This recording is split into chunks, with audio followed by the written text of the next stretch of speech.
talking to members of Congress on both sides of the aisle about the crime crisis in America and what do they plan to do about it. On the first day, if Republicans are victorious in November and you become the Speaker of the House, what will the commitment to America do for crime on day one? Well, on the first day, you're going to see that no longer will the voice of Washington back here where the Democrats control say defund the police. It'll be the opposite. Our commitment to America is our roadmap for an economy that's strong, a nation that's safe, a future that's built upon freedom, and a government that's accountable. What we will do, we'll put a score to every single prosecutor from Portland to Philadelphia. They get federal money.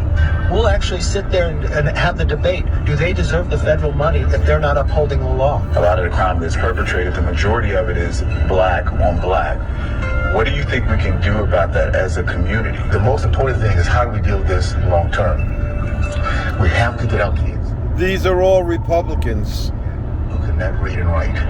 They're going to be driven by emotion. They're going to be years later, like we're at now. Crime is their only way out. They see nothing wrong with it. I think it's a misconception. Everybody thinks it's really just happening in the urban areas. It's happening everywhere. Just a week or so ago, I had a friend of mine beat up and robbed in a parking lot in broad daylight. We've spoken to some Republicans. Now we're going to talk to some Democrats. Hopefully. Well, let me state clearly and unequivocally that Black Lives Matter. We just want to talk about the crisis that's impacting our country. Congressman, after we set up a meeting with your office and have a discussion.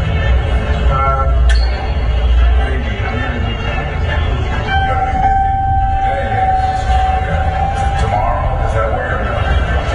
Who should we reach out to in your office, Congressman? We just want to talk about the crime crisis in America. The ease with which people acquire guns is still a big factor. Crime is not out of control in our city. Is Mayor Lori Lightfoot doing a good job? I think she's doing a good job. And I think she'll be reelected as mayor of the city of Chicago. Oh my God. It's frightening to me, but Kim Foxx, you think she's also doing a good job? Oh, I unequivocally, without a doubt. No doubt about it. Bad, reprehensible, should be condemned, but it is not the overwhelming picture in New York. Senator, any reaction to the crime crisis in America? Crime is up, sir. There's a crisis. You have any reaction? You're a leader. I would think you would have a reaction to what's going on in the country. Yes, I support the defund movement. Any reaction to the rise in violent crime across the country, which is impacting students? Well, I mean, our work on student debt cancellation is a direct response to what I would consider to be policy violence. You mentioned policy violence. I just want to follow up on that. She got Policy violence. So we just wanted to know, do you feel that the police should still be defunded? Shoot your no? We'll set it up. We need to completely dismantle the Minneapolis Police Department. Yeah. Any reaction to rising crime in America? Cam, I'll look for you as the next vote. You supported the defund the police movement. It led to rising crime. Do you have any reaction? Any reaction? No reaction? It impacts your citizens. Wow. Unreal. Wow. Note to self, remind me never to get on the wrong side of Gianna Caldwell. He wanted answers. Gianna, I don't think you got them, did you? No, I didn't get them. And earlier you said I was a little disappointed. I think that's a huge understatement, Neil. These people are elected to represent their citizens in particular districts. We got Chuck Schumer, who's the president of the Senate, who refuses to answer questions on what's on everyone's mind. We look at what happened in 2020.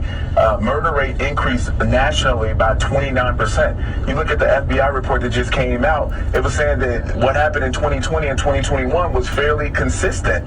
Then you realize that 40% of police departments weren't included, including New York and Los Angeles, into the FBI report. Things are much worse than we could ever imagine, Neil.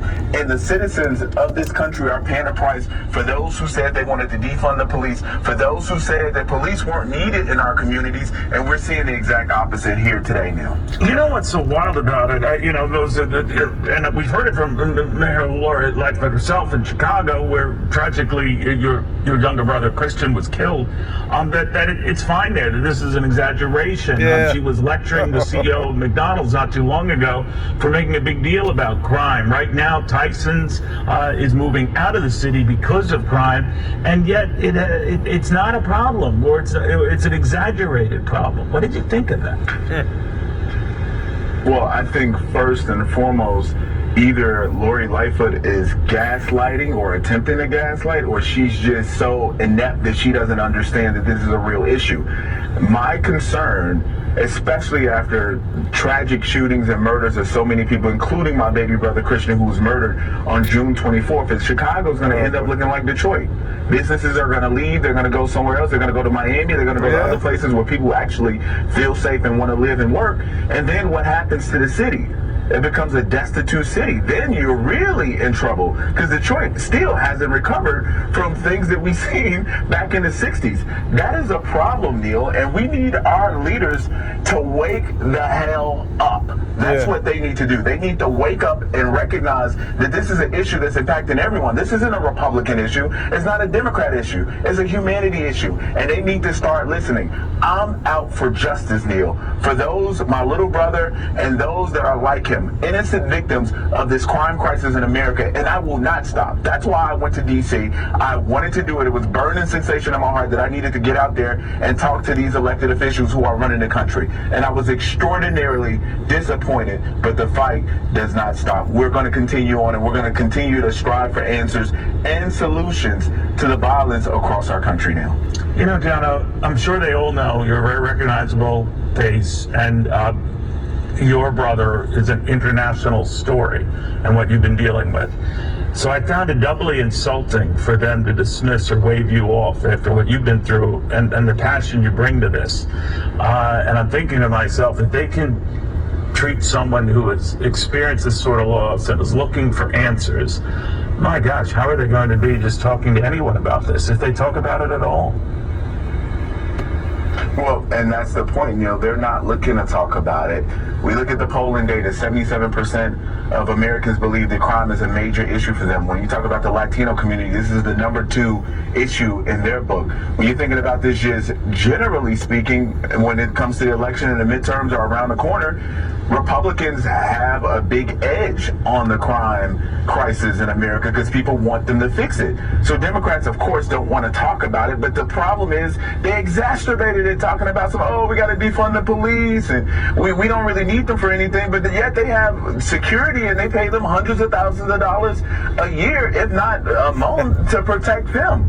Why don't we as American citizens deserve that same protection? Why is it that people on the south side of Chicago fear leaving their homes? We got kids who don't even want to go to school because they don't know if they're going to be murdered. This is a serious issue. Chicago is a world-class city with third world problems. We need to make changes across this country, and we need them now. I will not stop, Neil, and I guarantee you that, until we see something significant happen in this country. Well, if your piece hit home on any issue, it was that the problem with not even acknowledging a problem only guarantees it's going to be a much bigger problem. Gianno, hang in there. Man, I can't believe. People keep voting Democratic. Go ahead. You heard it. The Democratic senators, they won't acknowledge that there's a crime problem. At least the Republicans, they're trying to do something about it. Democrats defund the police. They're out of their mind. You're going to vote Democratic? Something wrong with you people. Definitely.